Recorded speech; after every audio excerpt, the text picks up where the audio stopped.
Anda bersama Brother Fai di channel Malam Mistik, sebuah rancangan audio dan video cerita seram dan mistik. Semoga anda semua terhibur.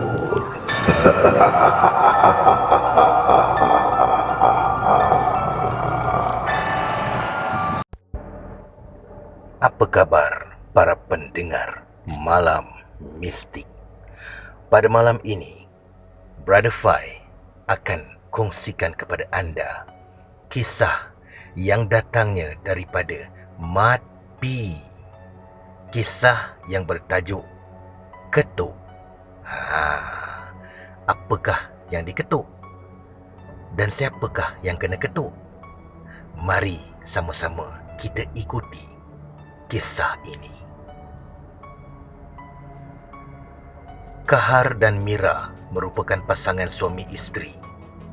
Kahar bekerja sebagai penjual ayam di pasar, manakala isterinya pula bekerja sebagai pembantu rumah di sebuah rumah berdekatan tempat tinggal mereka di Sabak Bernam.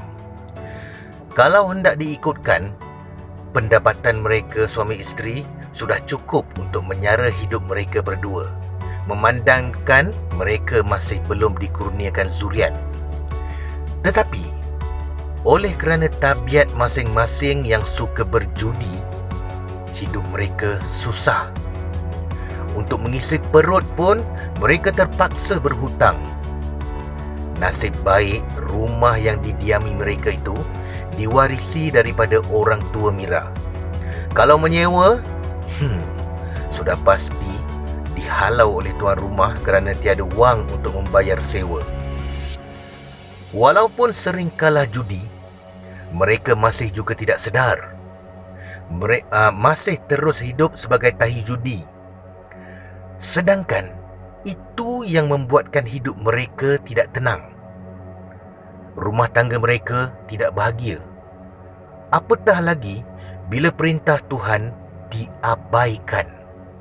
Langsung tidak solat. Terus hanyut dengan arus dunia yang penuh pancaroba dan tipu daya. Menjadi hamba dunia. Rakus, mengikut hawa nafsu sehingga membelakangkan Tuhan. Seolah-olah pembalasan di akhirat itu tidak wujud. Pintu taubat seakan-akan segan mendekati mereka. Suatu hari, mereka berdua bergaduh besar sehingga tidak bercakap antara satu sama lain, walaupun tinggal sebumbung. Keadaan itu berlarutan berbulan-bulan lamanya. Mira mula berhubungan dengan lelaki lain. Tetapi perbuatannya itu dapat dihidu oleh Kahar. Kahar mula gelisah. Dia sebenarnya terlalu sayang pada isterinya. Kahar terus hanyut. Dia mula berjinak-jinak dengan arak. Mabuk tidak kira masa. Rumah tangganya kian goyah tanpa disedari akibat terlalu mabuk. Suatu hari, dia terjumpa dengan seorang rakan lamanya, Sahak. Sekarang telah mendapat gelaran Datuk. Kahar terkejut dengan perubahan hidup rakannya tu. Kalau nak diikutkan, dia dengan Datuk Sahak dulu hanya bekerja sebagai buruh binaan di Kota Singa. Seakan tidak percaya dengan kemajuan hidup yang dikecapi oleh rakannya itu. Mereka saling bertanya khabar dan bercerita tentang hidup masing-masing, memandangkan sudah lama tidak bersua. Kau ni Kahar, sampai sekarang kau tak henti-henti berjudi, kata Datuk Sahak sambil ketawa. Nak buat macam mana? Dah itu hobi aku, balas Kahar. Jadi, macam mana kau dengan isteri kau sekarang? Soal Datuk Sahak. Entahlah, aku pun tak tahu nak buat macam mana dah, jawab Kahar. Datuk Sahak membuka cerita bagaimana cara dia menjadi kaya dalam masa yang singkat. Tetapi bukan dengan usaha keras, bekerja maupun dengan cara menang loteri, tetapi dengan cara yang menyekutukan Tuhan. Ya, dengan cara yang kurafat. Dia menjadi kaya dengan bantuan jin. Hasil dari pertemuannya dengan seorang bomoh di utara Thailand. Kahar tertarik. Dia juga mahu menjadi kaya seperti rakannya itu. Hidup senang tanpa memikirkan kekangan wang ringgit. Berjoli sini sana bagai dunia ini dia yang punya. Mampu menunaikan apa saja permintaan isterinya. Pasti membuatkan dia begitu bahagia. Lalu, dia meminta Datuk Sahak memperkenalkan dengan bomoh siam itu. Lalu mereka bersepakat. Sahak, apa yang aku perlu buat nanti? Soal Kahar. Alah, nanti kau dengar sendiri daripada mulut bomoh siam tu. Asal kau sanggup buat apa saja. Kau sanggup tak? Mestilah aku sanggup. Asalkan aku jadi kaya macam kau, balas Kahar dengan begitu ceria. Kahar berasa lega. Seakan masalah yang dialaminya sudah selesai. Sekejap lagi, dia akan menjadi kaya raya. Isterinya, Mira, juga pasti tidak akan membuat onar lagi. Dia tidak sabar menanti hari tersebut, di mana dia telah berjanji dengan Datuk Sahak akan ke Thailand untuk menemui bomoh siam yang diceritakan rakannya itu. Mira berasa hairan bila melihat suaminya selalu tersenyum, lalu menganggap suaminya sudah gila. Hari yang dinantikan telah tiba. Kahar dan Datuk Sahak bertolak ke Thailand. Perjalanan mengambil masa yang agak lama, memandangkan tempat bomoh tersebut agak jauh ke pedalaman. 7 jam berlalu. Lalu mereka berdua sampai ke sebuah tokong lama di mana tempat bomoh tersebut itu tinggal. Suasana seram mula menyelubungi Kahar. Tidak buat Datuk Sahak, sebab dia sudah pernah ke sana suatu ketika dulu. Mereka masuk ke dalam tokong. Terlihat sebuah keranda di penjuru tokong. Lalu mereka menghampirinya. Terkujur kaku satu mayat wanita yang diikat kemas. 2 tangannya lalu diletakkan di bahagian dada. Kahar mula berasa cuak, lalu ditenangkan oleh Datuk Sahak. Apa ni? Tenang Kahar, tenang. Dia memang penakut orangnya. Tidak lama kemudian, mereka disapa oleh seorang lelaki berpakaian hitam dan rambutnya hampir menutup seluruh muka.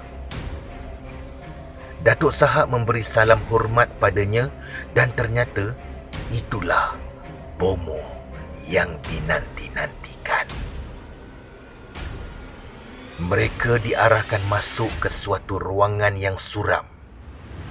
Dikelilingi kain tirai berwarna hitam. Kahar terperanjat apabila terpandang satu mayat wanita tanpa kepala tergantung di hujung ruangan tersebut. Di bawahnya kelihatan baldi yang dipenuhi dengan darah. Mungkin digunakan untuk ritual pemujaan jin dan roh barangkali. Kahar membuat spekulasi. Pembunuhan sudah menjadi hal biasa di Thailand bagi tujuan ritual. Hanyir darah mula menusuk hidung. Akhirnya Kahar termuntah.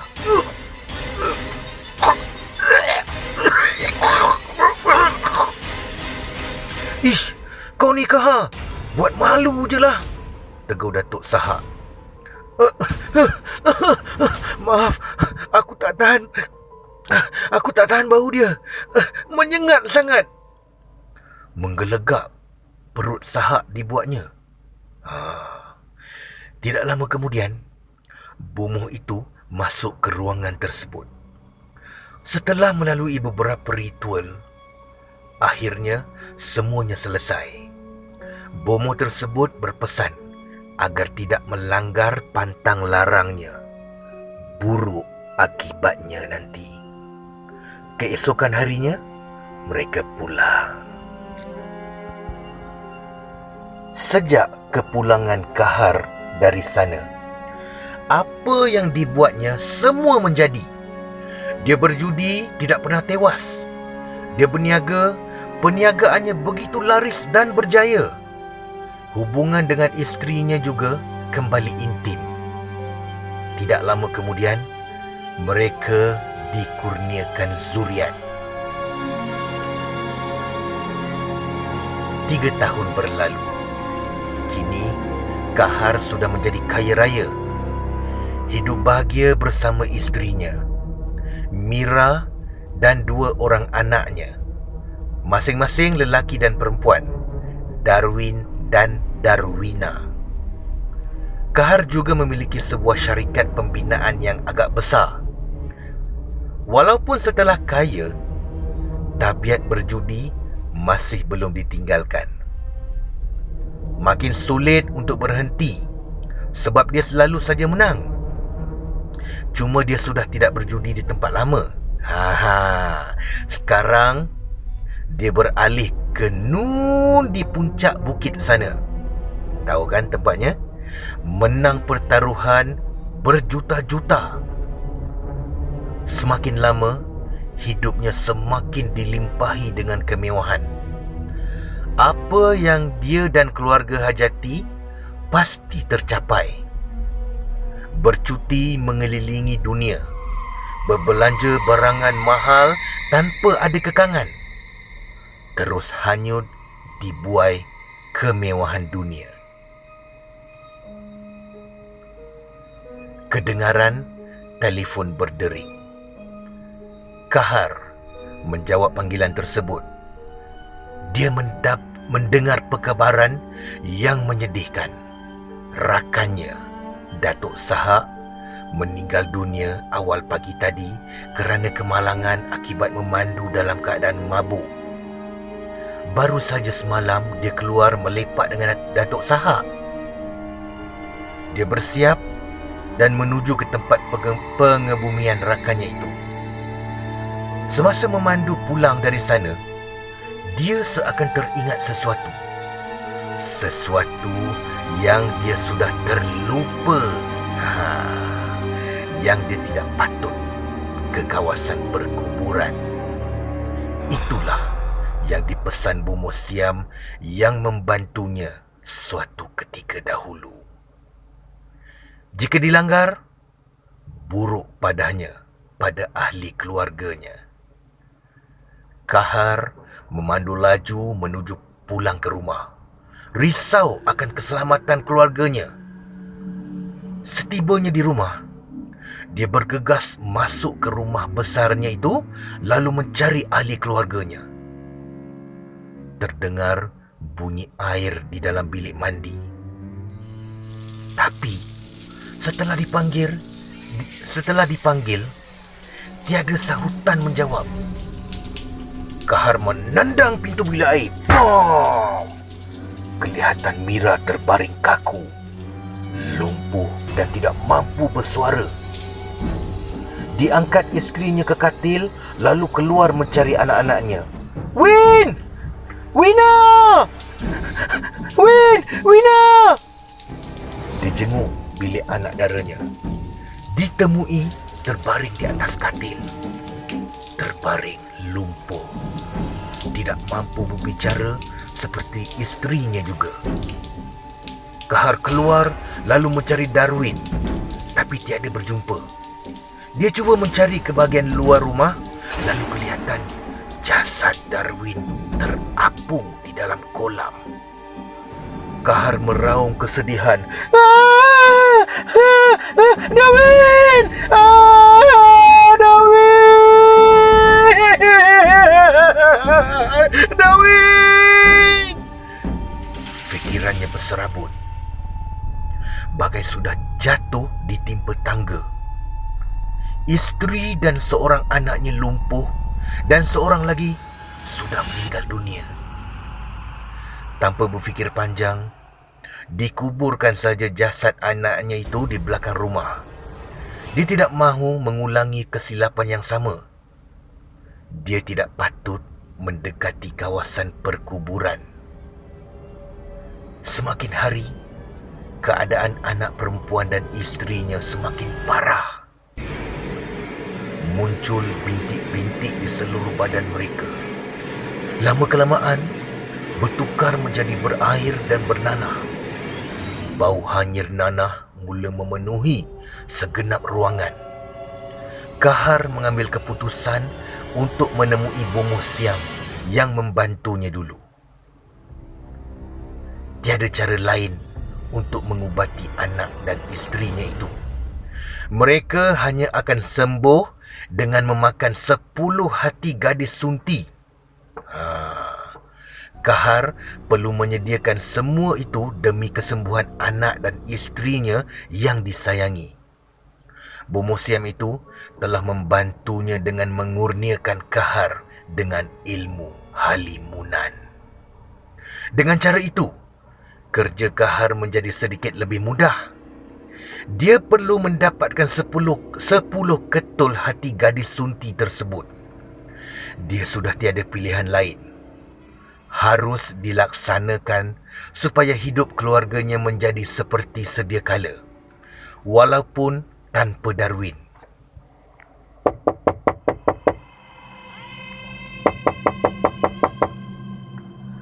Bunyi ketukan pintu tanpa henti, tanpa bunyi salam. Haji Kasim bingkas bangun dari katil. Dia lalu ke ruang tamu dan membuka pintu rumah. Tiada sesiapa pun di luar. Aneh. Sedangkan dia pasti ada yang mengetuk pintu rumahnya sebentar tadi. Siapa tu? Siapa tu? Namun, tiada jawapan. Dia keluar mencari di sekeliling rumah. Namun tiada. Dia masuk ke rumah untuk menyambung Lena. Isterinya, Mak Kiah, masih dibuai Lena. Maklumlah, tengah hujan. Sedaplah tidur. Haji Kasim jadi tertanya-tanya, siapakah gerangan yang mengetuk pintu itu tadi? Azan subuh berkumandang. Haji Kasim dan Mak Kiah menunggu anak dara mereka. Aisyah, anak dara mereka ni, Aisyah namanya, untuk solat subuh secara berjemaah. Tetapi, yang dinanti-nantikan tidak kunjung tiba. Mak Kiah pergi menjenguk anak daranya di dalam bilik. Ya Allah! Abang! Anak aku! Haji Kasim bergegas ke sana. Jantungnya bagai disentap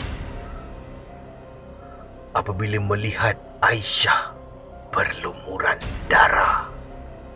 Tidak bernyawa lagi. Dadanya terbelah bagai dirobek. Kematiannya sungguh dahsyat. Keesokan harinya, gempar di kampung tersebut tentang kejadian misteri ketukan pintu dan kematian 9 orang gadis sunti yang dibunuh secara kejam.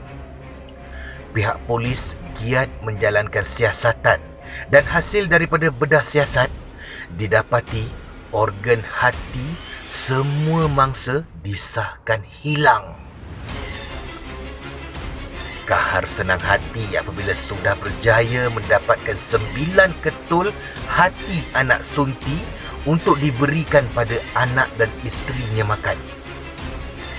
Dimakan secara mentah kerana itu aturannya. Lega rasa hatinya. Tinggal satu saja lagi yang dia perlukan dan anak isterinya akan kembali pulih seperti sedia kala. Malam ini, dia akan selesaikan tugasnya itu yang berbaki.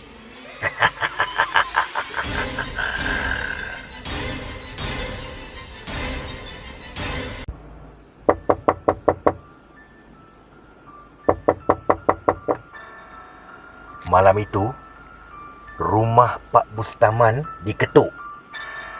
Dia membukanya, lalu ditutup dan dikunci pintu rumahnya itu. Malam itu, Pak Bustaman hanya tinggal seorang diri. Anak dan isterinya telah dihantar ke rumah saudara di daerah yang lain. Kali ini, Kahar tersilap langkah. Pak Bustaman terkenal dengan ilmu kebatinan yang tinggi yang diwarisi dari tanah Jawa. Walaupun Kahar telah mempraktikkan ilmu halimunan, Pak Bustaman mampu melihatnya. Kahar pengsan setelah Pak Bustaman menumbuknya di bahagian dada. Aduh! Lalu, Pak Bustaman membuat laporan polis. Kahar akhirnya dipenjarakan kerana didapati bersalah terhadap pertuduhan mengikut Seksyen 302 Kanun Keseksaan yang dijatuhkan hukuman mati mandatori. Dia juga turut disabitkan kesalahan di bawah Seksyen 318 Kanun Keseksaan kerana menyembunyikan kematian Darwin dan menguburkan secara sulit. Tidak lama selepas Kahar ditangkap, Mira dan Darwina meninggal dunia. Inna lillahi wa inna ilaihi raji'un. Firman Allah Subhanahu wa taala yang bermaksud, katakanlah, wahai Muhammad, tiada sesuatu pun akan menimpa kami melainkan dengan ketentuan Allah. Dialah penolong kami. Maka hendaklah orang yang beriman itu bertawakal kepada Allah. Sadaqallahul Azim. Surah Al-Taubah ayat 51. Sekian. Terima kasih, Brother Fai. Peace, no war.